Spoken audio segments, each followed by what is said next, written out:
ஆக்சுவலாக வந்து இப்போ சாணக்கியாவுடைய எக்ஸிட் போல பார்க்குறோம். இதில் திமுக மீண்டும் ஆட்சியை தொடர வாய்ப்பு இருக்கு. 145லிருந்து 160 இடங்கள் வரைக்கும் திமுக தக்க வைக்கும், ஆட்சியை மீண்டும் தக்க வைக்கும் அப்படின்றதா இந்த எக்ஸிட் போல் சொல்லக்கூடிய ரிசல்ட்டா இருக்கு. அதிமுக 50லிருந்து 65 இடங்கள் வரைக்கும் கடந்த முறையை விட 10 இடங்கள் குறைவான அளவுக்கு செல்வதற்கான வாய்ப்பு இருக்கு. தாவேகா கிட்ட ஒரு யூனிஃபார்மிட்டி தென்படுது. போன முறை பீப்புள்ஸ் பல்ஸ்லயும் 18 இடங்கள்ல இருந்து ஆரம்பிச்சாங்க, இப்ப 13லிருந்து 18 இடங்கள் வரைக்கும் அவங்க கொடுத்திருக்காங்க. சோ இந்த ரெண்டு போலுடைய ஒரு யூனிஃபார்மிட்டி என்ன அப்படின்னு பார்க்கும்போது தாவேகாவுக்கு நம்பர்ஸ் கன்சாலிடேட் ஆகுது, கன்வெர்ட் ஆகுது அப்படின்றத புரிஞ்சிக்க முடியுது. நாம் தமிழர் கட்சியும் நம்பர்ஸ் இது கன்வெர்ட் பண்றாங்க. 5லிருந்து 8 இடங்கள் வரைக்கும் அவங்க வெற்றி பெறுவதற்கான வாய்ப்பு இருக்கு அப்படின்றது கவனிக்க வேண்டிய அம்சமா இருக்கு.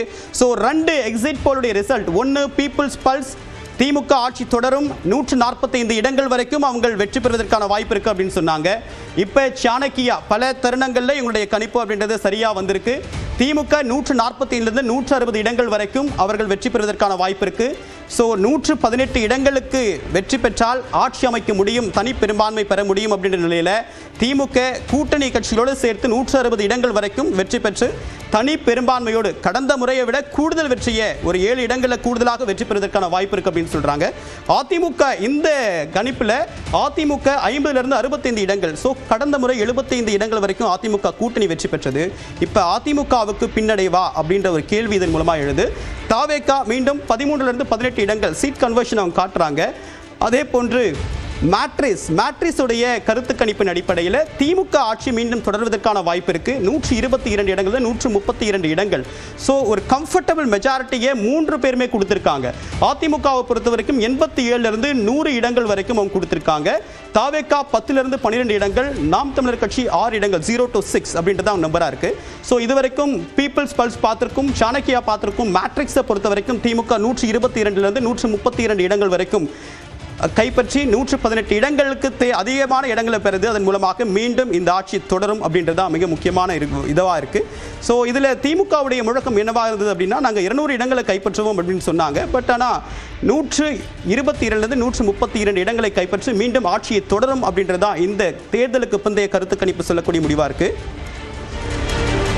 அடுத்ததாக அக்னி எக்ஸிட் போலுடைய நிலவரத்தின் அடிப்படையில் ஒரு திமுகவுக்கு ஒரு கிளீன் ஸ்விங் தராங்க. அவங்க 169 இடங்களை திமுக கைப்பற்றும், அதிமுக 64 இடங்களை கைப்பற்றும், தாவேகா 1 இடங்கள், நாம் தமிழர் கட்சிக்கு எந்த இடமும் இல்லைன்னு சொல்லியிருக்காங்க. ஸோ இது 4வது எக்ஸிட் போல். இதன் அடிப்படையில் பார்க்கும்போது திமுக 169 இடங்களை கைப்பற்றி மீண்டும் ஆட்சியை தக்க வைக்க வாய்ப்பு இருக்கு.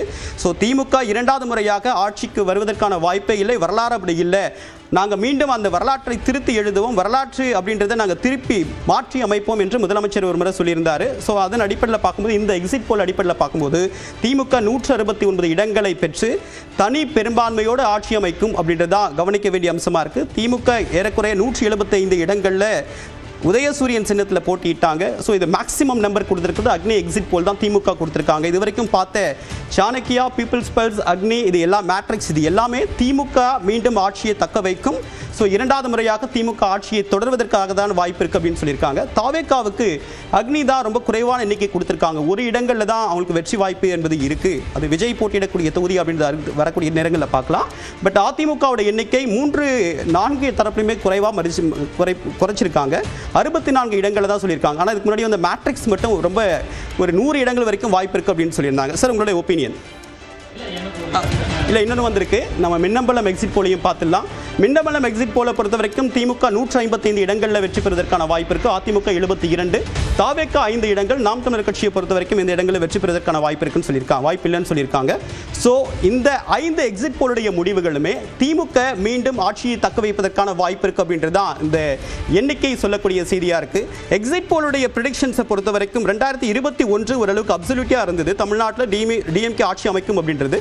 அதுக்கு பிறகு மக்களவை தேர்தலையும் ப்ரெடிக்ஷன் சரியா இருந்தது. தமிழ்நாடு மையப்படுத்தி வரக்கூடிய ப்ரெடிக்ஷன்ஸ் ஓரளவுக்கு ஏற்புடையதாக இருந்திருக்கு. ஆனால் தேசிய அளவில் வரக்கூடிய பல ப்ரெடிக்ஷன்ஸ் ஏற்புடையதாக இல்லை, பல தருணங்கள் அது விமர்சனத்துக்குள்ளா இருக்கு. ஆனால் தமிழ்நாட்டுடைய அக்யூரசி ஏறக்குறைய 85 to 90% வரைக்கும் இருந்திருக்கு. அப்படி பார்க்கும்போது இந்த 4 முனை போட்டி அப்படின்றது திமுகவுக்கு ஒரு கம்ஃபர்டபுளான எட்ஜை கொடுத்திருக்கு.